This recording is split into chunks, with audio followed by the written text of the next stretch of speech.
The 1980s are remembered as the golden era of basketball when the game was more physical than ever, a new generation of superstars took over, and rivalries were so intense they launched the NBA into a whole new stratosphere of popularity. But behind the scenes, the league was hanging on by a thread. From the biggest star of the era hosting wild freak-offs in his Los Angeles mansion to cocaine junkies getting into fistfights on the courts before snorting 8 balls at the club. 1980s basketball was way crazier than you could have ever imagined. Now, the build-up from the 1970s set the stage, but probably not in the way that you think. The 70s totally sucked ass in the NBA, man. It was estimated that upwards of 75% of the league was doing cocaine at this time, and they didn't even bring cokehead energy to the floor except for the occasional act of violence, like when Kermit Washington nearly killed Rudy Tomjanovich with a punch that shattered his face in 1977. Good shit, Kermit. The NBA was circling the drain. Under Larry O'Brien's weak leadership, the league had zero marketing, no star power, and was being taken less seriously than college basketball. And every time a superstar looked like they were ready to carry the torch, they'd crash and burn. David Thompson was a high-flying scoring machine. Dude dropped 70 in a game and had the biggest contract in the league. Thompson up court. 1.6 Sixers lead. Thompson. Look how high he is. His hand is up into the rim. His head's almost touching the net. What a great play by him.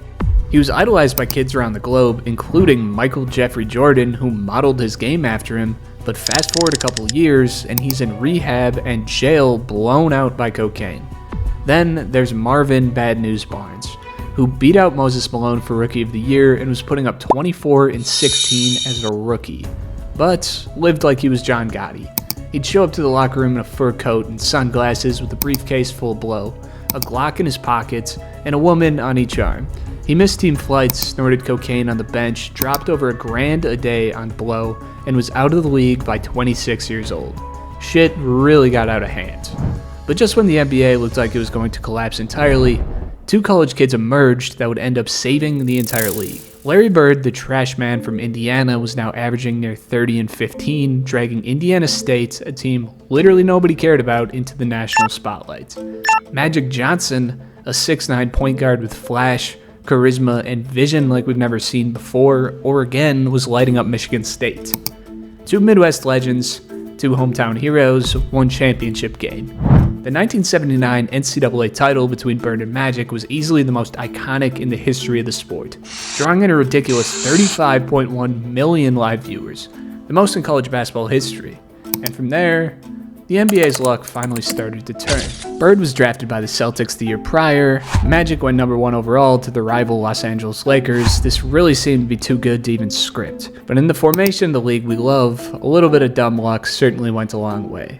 The rivalry was born, and the stage was set for one of the greatest decades in basketball history. The second they stepped onto an NBA floor, it was like the league got hit with a defibrillator. With just 1 rookie, the Celtics went from 29 to 61 wins, one of the most insane single-season turnarounds in league history. Bird wasn't just dominating, he was talking shit, kicking ass, and taking names. He won Rookie of the Year, and Boston was officially back. With literally just the addition of a slow-footed white dude from French Lick, Indiana, the most storied basketball franchise of all time up to that point had gone from a very disappointing aging squad to an NBA championship contender overnight. After a commanding 4-0 sweep over Houston in the first round, Larry Bird and the Celtics matched up with Dr. J, who outside of Kareem seemed to be the most dominant player of the prior decade. It was no surprise that the Doctor had his way a bit in the series. But with this kind of run out of just a rookie, it was clear that he was on his way to dominate the league. Well, if this other kid didn't just one-up him. On the other side of the country, Magic Johnson and the Los Angeles Lakers punched their ticket to the biggest show in the world, the NBA Finals. With big names like Kareem Abdul-Jabbar, Julius Erving, Bobby Jones, and Daryl Dawkins, all with more experience under their belt, this series is where Magic Johnson went from man to legend. After 5 games, the Lakers were up 3-2 heading back to Philadelphia. But after an injury to their star in Kareem Abdul-Jabbar, things weren't looking as bright as it may seem.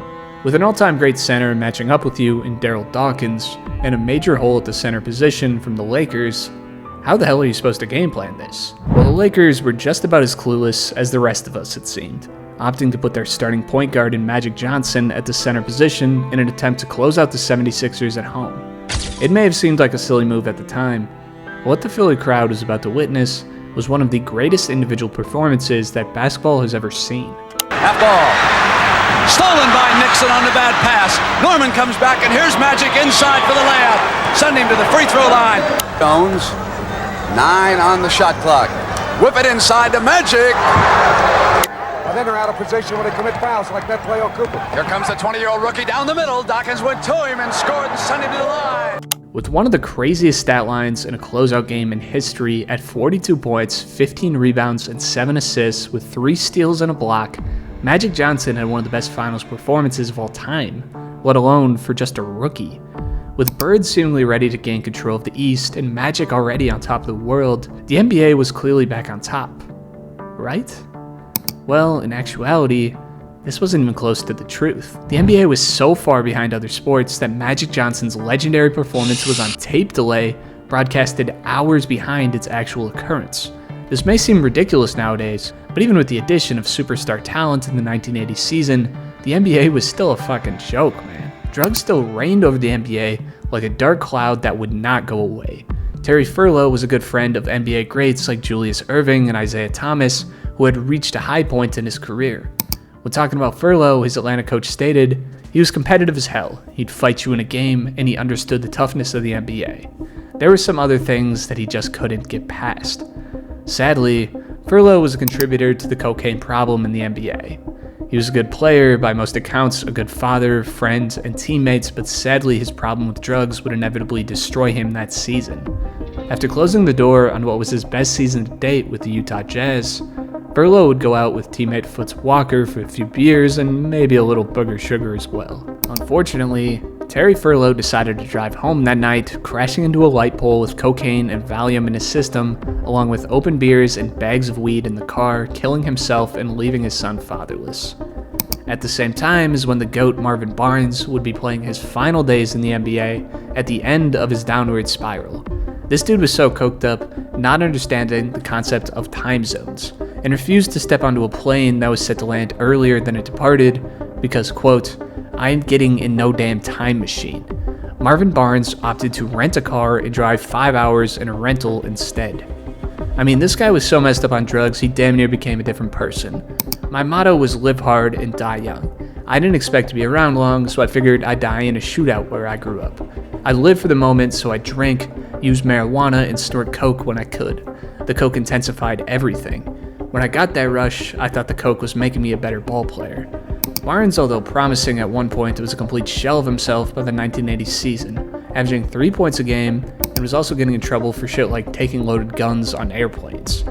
Barnes would not find another contract in the NBA, would bounce from prison cells to couches after spending all of his $4 million NBA earnings on drugs. With promising young stars doing shit like this, man, even with the picture-perfect new faces of the NBA staring you dead in the eye, to say that the future of the NBA was all sunshine and rainbows isn't even close to the truth. Through all the drugs, through all the violence, and through all the darkness, all Larry Bird could think about was that bastard Magic Johnson that had beaten him out in the national championship and now just won a damn NBA Finals while he was just getting his feet wet. And in the 1981 season, this guy for damn sure wasn't going to let this happen again. With 21, 11, and 5.5 on a 62-20 Celtics squad, Bird was already second in MVP voting in his second NBA season. But with the big-time additions of Robert Parrish as a defensive bruiser and Kevin McHale poising as a big-time interior scorer, these Celtics were legit. After sweeping the Chicago Bulls in the first round, it looked like the Celtics' Cinderella run was about to meet a brutal end to the same hands as the year prior. Led by Julius Erving and Daryl Dawkins, the Philadelphia 76ers came out swinging, jumping out to a commanding 3-1 series lead. The Celtics looked overmatched, outclassed, and for the second year in a row, were just a group of kids getting shown up by a dude who had been there before. But then, Larry Bird turned it into a goddamn movie. With 32 points, 11 rebounds, and 5 assists, Bird dragged Boston to a narrow 2-point win in Game 5, keeping their season alive. And from that moment on, the series turned into an all-out war. This was 80's basketball at its purest. These two teams truly didn't give two fucks about the well-being of the other, with a level of physicality that would put a modern-day ref into cardiac arrest. Game 6, a 2-point thriller. Game 7, a 1-point nail-biter. And when the dust finally settled, the Boston Celtics were back on top. And one of the most intense basketball towns on earth, this unassuming white kid who just a few years ago was picking up trash after quitting basketball had become the new face of the NBA. And just like that, in only his second year in the league, Larry Bird was headed to the NBA Finals. 2 years ago, this Boston team was struggling to pack seats, Moses Malone was the MVP of the league, and the Celtics were winning 20-some games. Fast forward to 1981, and Larry's Celtics were busting Malone's Rockets in 6 games to take home an NBA championship. This was certainly a sweet one, man. Not only did Larry Bird do it as the undisputed leader of the team, which in Magic's case was certainly debatable at best, but dropping off the team who Magic's Lakers lost to take home a championship in just your second season is something that went down in the history books. Now Larry, as soon as he shot that ball, knew he missed it. He knew he missed it right. He took off right for the basket again, not being boxed off the boards. Made an incredible recovery and shot it in with his left hand. Just a great shot. You won't see much better move than that. Seconds, one, and the world champion, the Boston Celtics. By 1982, the product of the NBA had seen a clear turnaround. Although their stories were just beginning to be written, there was a clear light at the end of the tunnel with an ultra-marketable smile in Los Angeles and an equally marketable mullet in Boston. But that's not to say that everything on their ends was perfect. In Sports Illustrated's season preview, Coach Paul Westhead, who led the Lakers to the 1980 championship, was praised for his continued success in Los Angeles. But less than 2 weeks into the season, despite the team holding a solid 7-4 record and riding a 5-game win streak, tensions boiled over. Magic Johnson, frustrated with Westhead's system and direction, exploded in the locker room and demanded the coach be fired immediately. The next day, Westhead was out of there. The media pounced, labeling Magic a coach killer, a reputation that stuck, especially after a rocky prior season. Suddenly, the league's golden boy was being painted as a moody, high-maintenance star no matter how brilliant his play. The Lakers were winning at an elite rate. Truly, the 1-2 punch with Magic Johnson and Kareem Abdul-Jabbar was unstoppable. But things weren't exactly peachy in the locker room. Kareem and Magic would at times butt heads in a way that made them seem on different wavelengths. Kareem states that at times Magic would stray away from what made them great in the first place. But given their own individual greatness as well as their success as a duo, there really isn't too much to complain about here. Where things got awkward was with the other Lakers point guard in Norm Nixon. Nixon may not be too well known, but this guy was a legitimate all-star, playing a double point guard lineup next to Magic Johnson. That's a pretty unique role to mesh to, and Norm had the talent to get that done. But where things became a little weird was in the different treatment of both of them. Nixon was always insulted and put down throughout Jerry West's tenure as the coach, and although claiming to not be intimidated by the drafting of Magic Johnson, teammates and witnesses claim otherwise. Jealousy is ugly, Michael Cooper said, and we all knew Norman was really jealous. I'm not sure if this guy was insecure or really competitive, but the Nixon-Magic feud got pushed to a weird extent. Nixon saw everything Magic did as competition. For the ball, for playing time, for women, who's the coolest, who's the smartest. Me and Cooper would just sit back and watch. They certainly respected each other, but there was this weird tension. The Norm Nixon-Magic Johnson beef came to a screeching halt when Norm would be in an overly publicized deal to the Clippers.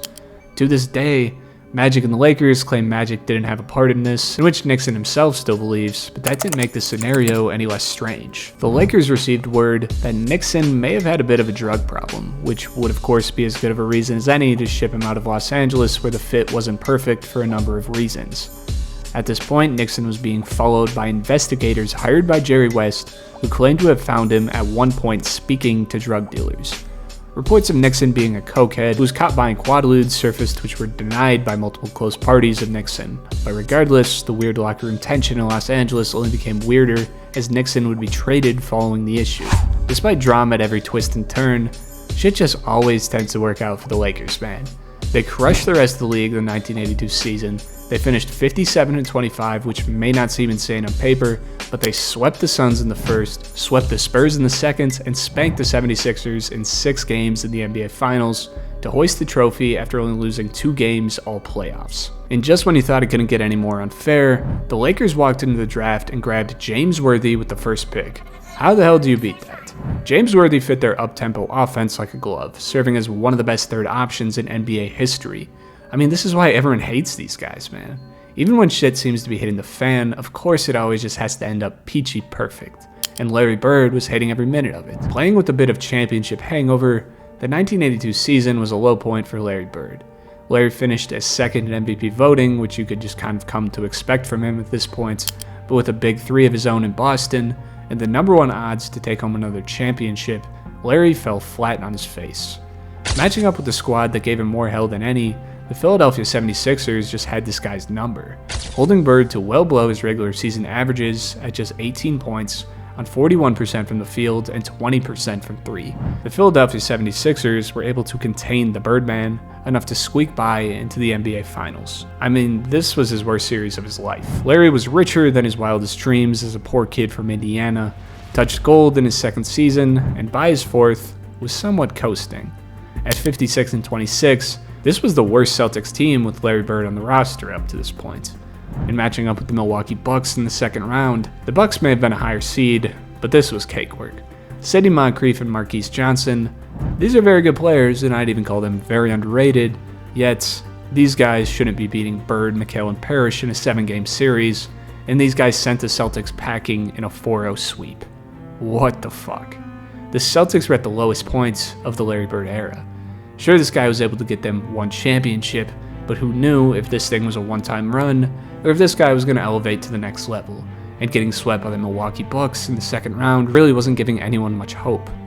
Around the league, the chaos was continuing. When New York has a team to be proud of, the NBA seems to be a lot more lively, and Michael Ray Richardson was carrying the city on his back. Michael Ray Richardson, nicknamed Sugar Ray for his smooth game, was a 6'5" athletic guard with elite defensive instincts and the tools to become one of the greatest guards of all time. In fact, Magic Johnson himself once said Richardson played exactly like him, and if you watch the film, it's kinda hard to disagree. After 4 years of steady growth at Montana, Sugar Ray was ready to shine in the NBA, but under coach Red Holzman, a coach known for not trusting rookies, his first season was rocky. New York Knicks fans quickly labeled him a bust, but the moment he was given a real opportunity, Richardson flipped the narrative. In his sophomore season, he exploded for 15 points, a league-leading 10 assists, and 3 steals per game on much improved efficiency, earning an All-Star selection. Just like that, he went from potential bust to the franchise's cornerstone. For Richardson, who had just spent 4 years tucked away in Montana, being the center of attention in the biggest city in the country was intoxicating. Like many young, college-aged athletes with addictive personalities and a deep desire to be liked, he surrounded himself with the wrong people doing the wrong things. What started as casual partying, bars, clubs, and recreational drug use soon spiraled into something much more dangerous. Initially, it didn't show on the court. Through his third and into the start of his fourth season, Richard kept producing. He was basically a baby Magic Johnson, arguably even quicker, and the best perimeter defender at his position. Larry Bird even said outside of Magic, Sugar Ray was the sweetest point guard in the league, but it wasn't a sudden collapse, it was a slow unraveling. His drug use became more frequent, and his performance started to dip during the 82 season. After Holzman, who Richardson respected, was fired, new coach Hubie Brown didn't tolerate his lifestyle. The partying now affected his game, and Richardson was shipped off to Golden State in a deal for Bernard King. Ironically, King would also spiral due to substance abuse, leading to multiple violence and sexual offenses. You really just couldn't get away from it at the time. As for Richardson, the change of scenery didn't help. He clung to the NYC lifestyle, even refusing to leave the arena until the Warriors sent someone to renegotiate his contract. Once he finally joined the team, he immediately fell apart. His partying was no longer casual, it was a full-blown addiction. His scoring dropped from 18 to 12 points per game, and his behavior became volatile. Getting into fights with teammates and coaches, Golden State just dumped him 33 games later. The former All-Star wasn't an exciting young prospect anymore. He was now a financially ruined, drug-addicted player living paycheck to paycheck. He'd reportedly burned through his NBA earnings, spending lavishly on drugs in 16 different cars. People were literally hunting him down on the East Coast for unpaid debts. A trade to the New Jersey Nets brought him back near New York, but things only got worse. Now he wasn't hitting clubs, he was visiting crack houses. His performance continued to tank, and he bounced in and out of rehab. At this time, the NBA honestly desperately needed a star to take the reign outside of just Magic and Bird duking it out. In the 1983 season, the Lakers would end up losing the NBA Finals in a 4-0 sweep to Dr. J, who at this point was clearly on his back 9 at 32 years old. This problem didn't seem to have an escape route in sight. Similar to Sugar Ray, many co-stars in the league were falling out due to the same demons that crushed the league throughout the 1970s to establish any real parity in the NBA. John Drew was once one of the league's most electric scorers, averaging near 25 points per game at his peak and earning 2 All-Star selections in the late 70s. A smooth, natural bucket getter, he looked like a future All-Star, but behind the scenes, Drew was spiraling. Introduced to cocaine in 1977, his casual use quickly morphed into a full-blown freebasing addiction. Remarkably, he kept producing on the court, masking the chaos with box scores, but his behavior became erratic. Skipping practices, missing flights, and constantly chasing a high, Atlanta sent him to rehab 3 times, but nothing stuck. By 1982, the Hawks had seen enough and traded him to Utah for Dominique Wilkins. It didn't help. Within weeks, Jazz coach Frank Layden caught on. Drew missed more time, and in November of '82, he was sent back to rehab after finally admitting his problem. By 1983, the man who once averaged 24 a night was hanging on in Utah's starting lineup as just another one of the decade's countless drug problems. The NBA's behind-the-scenes chaos was a shadow the league just couldn't shake. No matter how bright the lights or how charming the stars, not even Magic Johnson with his $1 million smile and squeaky clean image could fully escape it. Magic was vocal about staying away from drugs and alcohol, and that discipline helped him dominate the league. But that's not to say he didn't have a vice of his own. As most fans know, Magic loved women, but around this time the whispers started. Rumors that his off-court lifestyle was getting more extreme than anyone realized. Before I was married, I truly lived the bachelor's life. I'm no Wilt Chamberlain, but as I traveled around NBA cities, I was never at a loss for female companionship. I confess that after arriving in LA in 1979, I did my best to accommodate as many women as I could. That was Magic Johnson speaking, describing how he eventually contracted HIV during his career. That simple phrase, accommodate as many women as I could, sums up not only Magic's life off the court, but also the lifestyles of the entire Showtime Lakers team. From the owner Jerry Buss all the way down to the 15th man on the roster, everyone embraced a culture of excess when it came to women. Jerry Buss, the Lakers owner, was infamous for his womanizing. He did a revolving door of barely legal young women, enticing them with promises of college tuition, fancy dinners, and expensive gifts. Shoes, cars, you name it. Buss even kept a photo album of his conquest to show off to his friends. But he wasn't just a player, he did genuinely help some of these women financially and stayed in touch with them to make sure they were okay after he moved on. Eccentric, absolutely. Heartless, not entirely. But Jerry Buss's escapades were tame compared to Magic Johnson's legendary womanizing. Imagine this. You arrive at a hotel in New York City with your friends, and in the lobby there's a swarm of women just waiting to throw themselves at you. Then you get to your room, and there are a dozen of perfume-scented cards scattered everywhere, each with a different woman's phone number on it. For most guys, that's a fantasy beyond belief. For Magic Johnson and the rest of the Showtime Lakers, that was just another Tuesday. Wherever the Lakers went, at least 40 to 50 women would wait in the hotel lobby for the players, mostly for Magic Johnson. Magic saw it as his duty to accommodate as many of them as possible. He'd bring them up to his hotel room for a while, then send them on their way, no strings attached and no follow-up. Unlike Buss, Magic wasn't interested in keeping tabs or supporting these women afterwards, it was always on to the next. And it didn't stop there. After the hotel groupies, Magic would call a few of these women whose numbers he had collected for a little post-groupie pick-me-up before practice, then after practice, more women would be waiting outside the Lakers facility ready to see him. After the game, it was off to the club with teammates, with Magic often carrying 20 to 30 women draped over his arms, and back to the hotel with a few more before calling it a night. This cycle repeated every day throughout the grueling 82-game NBA season. And if you think that's wild, wait till you hear about the parties Magic threw at his LA mansion. Hollywood actresses, strippers, college students, all invited by the dozens. Some women bragged openly about their encounters with Magic, while others kept their lives secret. At these infamous parties, it was said that by midnight, everyone had to be busy. If a woman refused, Magic would personally escort her out and ban her from further gatherings. Imagine how explosive this story would be if it broke today. But back then, there was no social media or smartphones to catch it all on tape. But the Lakers party culture wasn't just about the players. The Forum Club, the unofficial Lakers brothel, was the epicenter of the action. After games, players from both teams rushed there to pick from a buffet of women, with Magic always arriving last to claim the spoils. Musicians, actors, athletes from other sports, anyone who was anyone in LA would show up for the drinks, women, and drugs. I mean, at this point in time, the NBA was certainly elevated from its darkest days in the 1970s, when 80s freak-offs are the whispers behind the scenes and star-level talent is still frequently declining due to issues going on behind the scenes. How great can your league's optics really be? The NBA was at a crossroad in 1983. The path of degeneracy, low ratings, and negative public perception was the most likely path for the league at this time. But lucky for them, 1984 was the most impactful season in NBA history.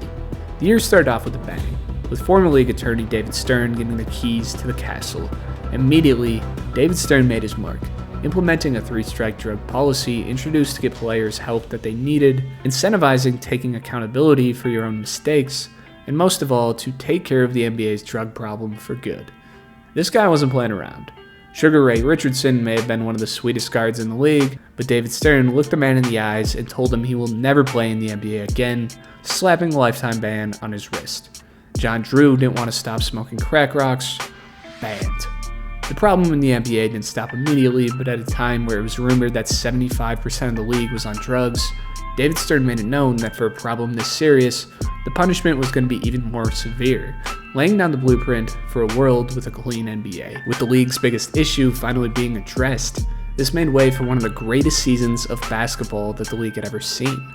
Dr. J was looking for a repeat ring before riding away in the sunset, and had certainly made a few rivals in the league in his year so far. Magic was looking for a bounce-back season after playing the worst basketball of his career in his final sweep the year prior. And Larry Bird, after 2 years of silence, had a chip on his shoulder that led to the best basketball of his entire career. Despite only shooting 24% from deep, Larry Bird put up totals of 24 points, 10 rebounds, and 6.6 assists per game, on the way to his first MVP of his career. This guy was the most versatile offensive threat in the league, and likely the best player in the world at this point in time. Despite not yet developing the three-point consistency he'd later be known for, this guy was one of the best point forwards of all time, with a killer mid-range game, post work, and just a brain that moved quicker than everyone else's on the floor.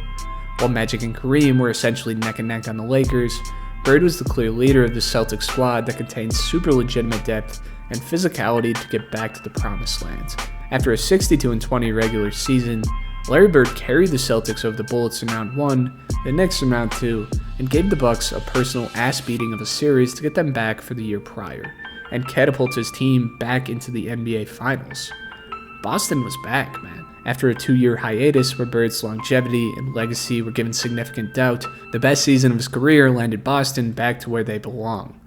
The only problem was that Magic Johnson and the Los Angeles Lakers were waiting for them on the other side. These Lakers really were having no problems with the West throughout the early 80s, man. With Magic and Kareem providing more star power than you could ask for, James Worthy quickly coming into his own, Jamal Wilkes playing really well, and Michael Cooper serving as the best Bird stopper he ever faced. The NBA was getting the matchup they so badly desired. In his 5th year in the NBA, each season had featured one of the 2 teams in the NBA Finals. But it took until 1984 for the worlds to collide. The war between the number 1 ranked Celtics and the team that looked to be their kryptonite was set to be one of the greatest finals matchups in history. And let's just say it didn't disappoint. To Worthy, to Ramble, he should go the distance. Oh, look out! And both benches have emptied, and you knew this was going to happen. You could see it coming. Bird and Kareem fighting for the rebound, and Kareem hit him with an elbow, and he's upset now. Bird over there saying, "Why did you hit me?"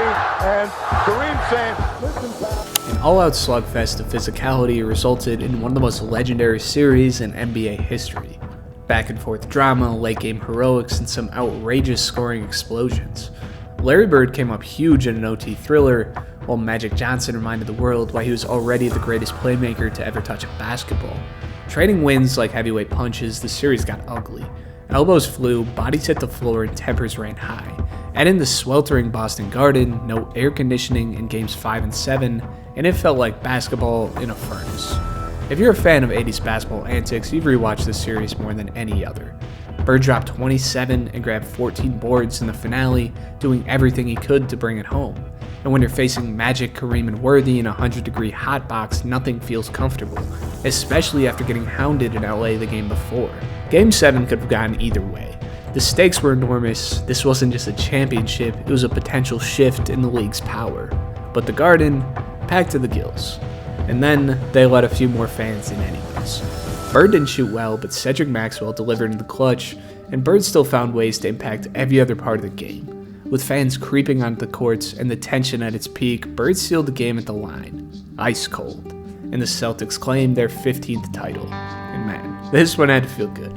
Bird was now a two-time champ, an MVP at age 27, already carving his name into the all-time list and tying Magic at 2 rings apiece, while stopping him from getting his third.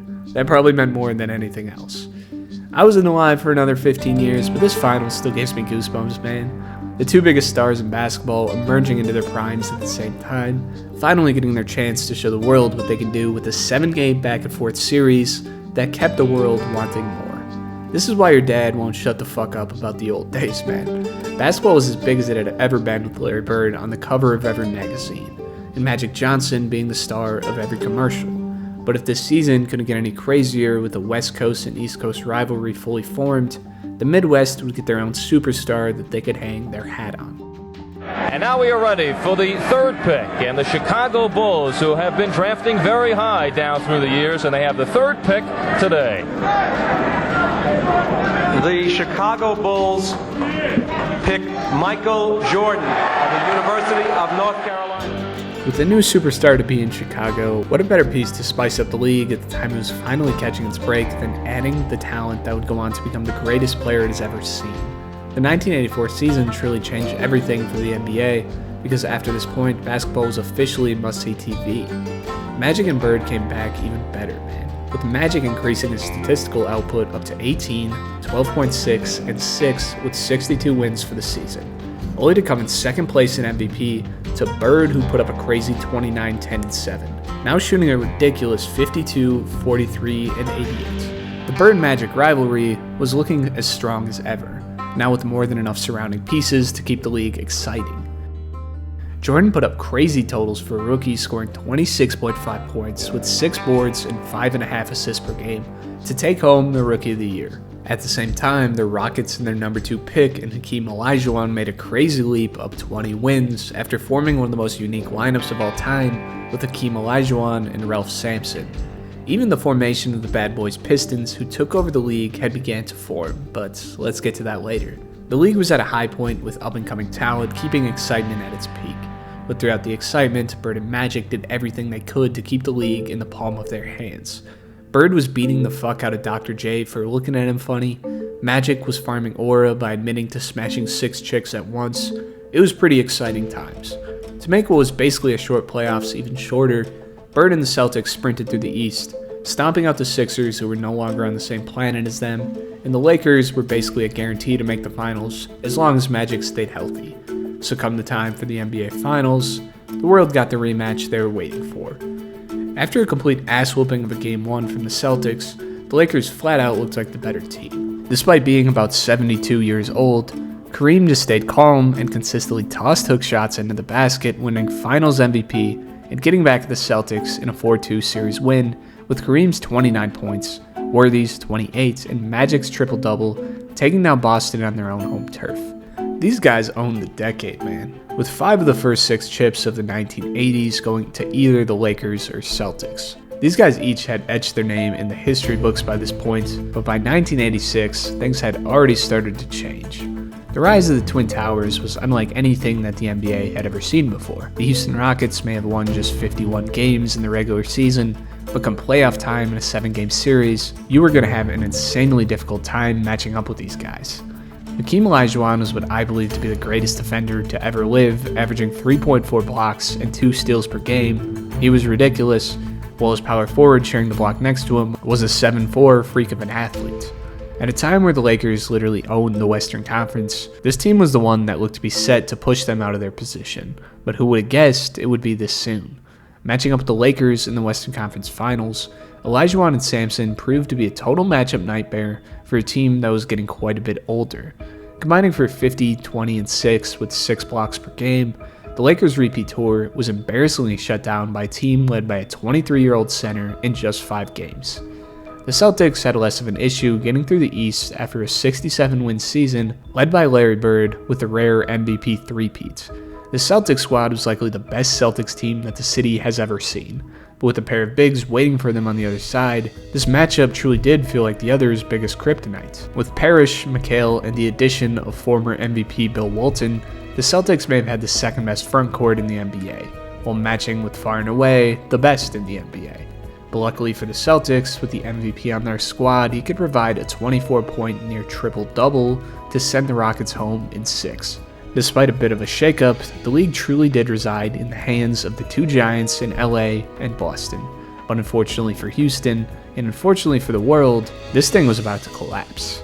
The duo of Lewis Lloyd and Mitchell Wiggins provided the Houston Rockets with essential perimeter scoring, rounding out what was truly a championship-caliber roster. Averaging 17 and 11 points per game respectively on the Western Conference champs, these two shooting guards were no pushovers. Known as friendly rivals competing for minutes and dominance at their position, they were more importantly best friends. Though somewhat detached from the rest of the team, their fierce competitiveness in practice was undeniable. Some would call them the best shooting guard tandem in the league outside of Michael Jordan, whoever the hell backed them up. But as intense as they were on the courts, they were just as wild off of it, frequently attending some of Houston's shadiest bars and clubs during the city's booming nightlife era. Lloyd and Wiggins kept their distance from teammates and found themselves mixed up with all the wrong crowds. While much of this period is undocumented and speculative, everything changed 32 games in the 87 season when one night, after leaving a club, a stranger approached them. A self-proclaimed fan, offering a bump of the finest cocaine they had ever seen. Tempted, they indulged, sparking a chain of events that would shatter their careers. The following day, after word spread of their drug use, both players were summoned privately. An anonymous tip had reached the NBA, and soon after, the shocking news broke. Both had failed drug tests, in a move that stunned the sports world. Commissioner David Stern made an example out of them, handing down lifetime bans for their very first offense. The banning really took out the Rockets for the following season, before lower body injuries to Ralph Sampson would essentially end his career, change the trajectory of the Rockets, and close their championship window for the time being. At the same time, Michael Jordan was battling lower body injuries. The next man up after Bird and Magic was in doubt, and the problem that David Stern had set out to stop was blasted to an all-time high. The 1986 draft was the worst of all time. It's not because of busts, but in that regard, the lack of talent didn't help it whatsoever, but more so guys like Roy Tarpley, who put together a career filled with boozing and cocaine before being banned from the NBA. Twice. Chris Washburn was the third overall pick, who played just 2 years in the NBA, averaged 3 points per game, would do enough blow to kill a man, and ended up being homeless on the street and stealing money from his aging mother's purse. But this wasn't even as bad as the story that the world couldn't stop talking about. Len Bias, drafted second overall, may be the biggest what-if in NBA history. With a frame closer to an Olympian than a basketball player and freakish athleticism, Len Bias should have been what the Boston Celtics needed as the lucky little cherry on top to their championship season. But instead, Len Bias wouldn't make it out of draft night. After ripping line after line of that pure Colombian, Len Bias would be found dead the next morning, leaving one of the most tragic stories in NBA history. All eyes were shifting back to the league, which was supposed to be doing its best to erase these issues. Instead, players were still constantly letting it ruin their careers. Bernard King, the replacement for crackhead Sugar Ray Richardson, was also ripping blow by the pound and committing sex crimes. The league's degeneracy was at an all-time high. But when the league thinks you're a bunch of thugs, you might as well lean into it. 1987 marked the official rise of the bad boys Pistons. They didn't have all the talent in the world, but what they could do was beat the living shit out of you. So, that's what they did. Baseline goes underneath. Dishes off now to Bird. And there is a violent knockdown by Lambier. Oh my! A completely unnecessary foul by Lambier, and he pulled Bird to the ground. He slammed him to the ground. The yellow, gutless way they do things here. Lambier, Isaiah Thomas, Dennis Rodman, and Joe Dumars, not the most talented squad in the world, but in a league that was already as physical as any, they overstepped the line entirely to force their name into championship contention. The Pistons had ran through the East a bit before matching up with Boston, and these dudes took every shot they could to try to chip away at the much more talented ball club. I can't lie, this shit worked, pushing the Celtics to 7 games. But due to a big slip-up with the most infamous steal and dish in NBA history, and a torching hot Larry Bird in Game 7, the Celtics were able to send home the bad boys Pistons, but at what cost? The Celtics hobbled into the NBA Finals with an injured supporting cast that was clearly at the back half of their run of dominance, while the Lakers were there to meet them with a now MVP Magic Johnson taking home his first trophy over a young Michael Jordan who just put up a retarded 37 points per game in his 3rd season. The Lakers were able to handle the Celtics again, but really had gone through war in that Eastern Conference, and in the next season, they would have an even bigger struggle. The Celtics and Pistons would get into a rematch the following season, but there was only so much of a beating that one dude can take. Bird and the Celtics went down in 6 before back issues from his years of dominance, all started by shoveling gravel in his mom's driveway, would effectively end the Celtics' run of dominance. The Pistons were steadily improving, beating down on not only the Celtics, but the Chicago Bulls in 5 games that had what was probably already the best player on the planet. Come the finals against the Lakers, who kind of played a cake Western Conference to be honest, the Pistons in the 1988 finals looked like the better team. With Isaiah Thomas as consistent as possible, Adrian Dantley being an elite scoring punch, and an army of physical defenders, the Pistons went up 3-2 before a severe ankle sprain to Isaiah Thomas would result in a 1-point loss for Detroit to push the game to 7. And this game was, well, weird. The final seconds were absolute madness. The Pistons were down 5 points with just 20 seconds left. Dennis Rodman inbounds to Vinnie Johnson, who chucks up a wild contested 30-footer. Brick. But Joe Dumars flies in, grabs the rebound, and gets the putback that cuts the lead to 3 points with 15 seconds. Detroit fouls Worthy, and it's a big moment. He misses the first, but hits the second. Lakers up 106-102. So here comes the Pistons, desperate for a shot. They move the ball around, but somehow Bill Laimbeer ends up taking a 3, and he hits it. Now it's a 1-point game, and next possession, the Pistons forget how to play defense. AC Green gets a wide open layup. Lakers lead 108-105. Just 2 seconds left, but still time for a miracle. But now things get crazy. As soon as Green's layup goes in, people start rushing the courts. Cameramen are in the middle of the floor. Laimbeer can't even see to inbound the ball. Then look at the Lakers bench, players, coach, everyone is already celebrating on the court. The game isn't over, and somehow the refs just let it play out. This is Game 7 of the NBA Finals. There are still 2 seconds left. The Pistons have the ball, down 3, and the court is filled with people. How is this not a technical, a delay, something? But no, plays goes on. Laimbeer threads a perfect pass to Isaiah Thomas, who sprints up the court, and then boom! Magic Johnson crashes into him, clear foul, but the ref, who is standing right there, swallows the whistle. Game over, Lakers win the title, Worthy gets Finals MVP, and yeah, cue the conspiracy theories. The Lakers were the league's golden child, flashy, big market, Showtime basketball. The Pistons, physical, bruising, small market villains. You tell me who the NBA wanted in the spotlight. I mean, mixed in with a ghost fouling Kareem in Game 7, the refs didn't necessarily give the Lakers a championship, but they certainly did their best. Despite a pretty BS loss, the Pistons came back the following season, sweeping Larry Bird's Celtics, beating Jordan's Bulls for the 2nd straight season, and matching up the Lakers, who hadn't lost a game all playoffs, just to get swept in a rematch for one BS series. And that does it. Kareem retired from the NBA, Bird was on his way out due to his busted back, Magic was playing but with AIDS, and the Pistons took the final championship in the 1980s as a passing of the torch into the 1990s, sparking a rivalry with the Chicago Bulls that started possibly the greatest decade in basketball history. The 1980s were wild, man. At a time where the league was sorting out their own mess they had created, the greatest rivalry in sports history carried the sport through a decade of complete chaos to truly set the stage for what would become the defining era of the sport. 1980s basketball wasn't always the best. It may not have aged as perfectly as other eras, but for a league that appeared to be on its last legs, the 1980s was such a beautiful mix of chaos, blood, sweat, and tears that still leaves us with one fascinating story over 35 years later. Thanks for watching if you made it this far. Subscribe to the channel if you're new. We're trying to hit 100K by the end of the year. And as always, I'll see you boys in the next one. Peace out.